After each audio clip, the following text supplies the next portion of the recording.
One of my most vivid memories comes from when I was in first grade. Actually, I was in first grade for the second time.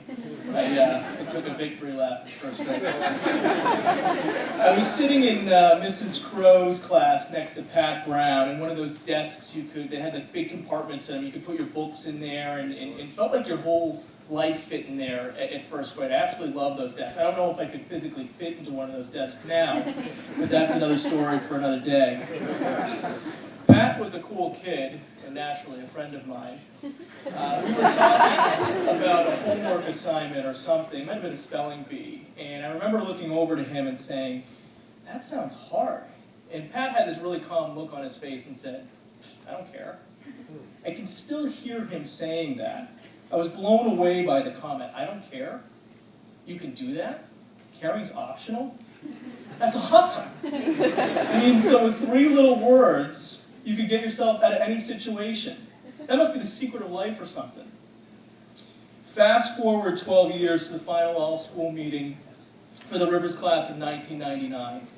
We were in the old Corcoran Auditorium, and I, assuming my role as class president, was standing in front of the podium that now sits in Benson Gym. Because Mr. Long had worked with me for a year and knew I had a tendency of being long-winded in front of a mic, some things never change, he had written me out a script. I'd used the script the entire meeting, but as the event drew to a close, I wanted to add something. I remember looking over at Mr. Long, and he kind of stared back at me with this face that clearly communicated, "Stick to the script." I looked back at him with a face that said, "Ain't gonna happen." Before my time in that meeting, in that position, and at this school was up, I wanted to say something to the younger grades. I wanted to tell them to enjoy Rivers because before they knew it, it would be gone. I think I got through about 2 words of that message and burst into tears. I'm not talking the, "uh-oh, we may be losing it" tears. I'm talking full-on, can't say a word tears. I was a complete mess. I fell in love with Rivers the day I got my acceptance letter. I remember being so excited about being part of such a fancy community. I remember getting my first Rivers shirt. It was a hand-me-down from a family friend. It had this giant R on the back. It was tattered with age, but I wore it with such pride. I remember walking around my house just, strutting my stuff with that shirt on. I absolutely loved it. When I got here, I joined the varsity soccer team as a freshman. And before you go into thinking that... he's returned to that form, for the record.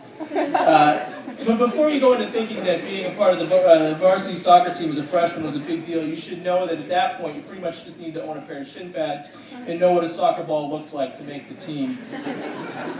We won our first 5 games and then went on to play schools people have heard of and lost our next 40. Getting beaten 7-0 on a regular basis was tough, but it only made me fight harder. People didn't respect us, and I was determined to show them that we were better than they thought we were. ISL red and yellow card records may show us a little bit too determined, but that's okay. As the years rolled on, I took every opportunity I could here. I joined the ski team and got so into being the spiritual leader of that team, I had once got everyone to dress up for the race. We had so much fun with it, we decided to do it pretty much every race. As a quick sidebar, a giant M&M costume is not as fast as a GS suit. I was elected president of the sophomore class and even had an opportunity to meet with a candidate for the then vacant head of school position on a family trip to Hawaii. I can't say I expected my opinion to have much say, but for the record, I did give him the thumbs up. You're welcome. I tried hard to be friends with as many people as I could in this community. The knucklehead in the white jacket, and that's actually a champagne bottle vest, is still my best friend to this day. And actually, all of the groomsmen in my wedding, except for my brother-in-law, were friends of mine from Rivers. I was passionate about our sports teams and would wear kilts to field hockey tournaments. I had a custom half-red, half-white painter suit with corresponding face paint for the holiday tournament, and would go to every possible hockey game I could with friends of mine in homemade t-shirts that said Rivers Rink Rats on the front and the heckling don't stop until the tears start to drop on the back. For the record, I think the ISL sportsmanship creed came into play after I graduated, and whatever Mr. McNally said is true today. I made real, lasting friendships with faculty members. I don't think some tyranny there. And I know that my respect for my teachers actually led me to this career that I have today.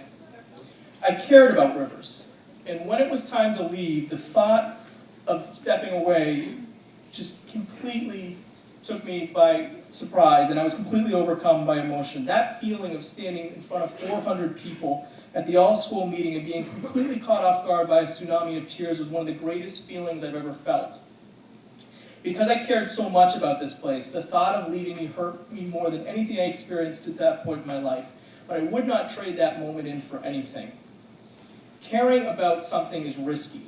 When you give yourself fully to an endeavor, a team, a friend, or even a class, you can be let down, and the more you give, the more that letdown can hurt. But the emotions that come from committing yourself fully to something, both the good and the bad, the highs and the lows, that's what life's all about. It's these moments that you'll remember most, and it's these moments that will make your life a richer one. You don't need to love rivers like I did, but you do need to care about what you do. You need to take pride in your work.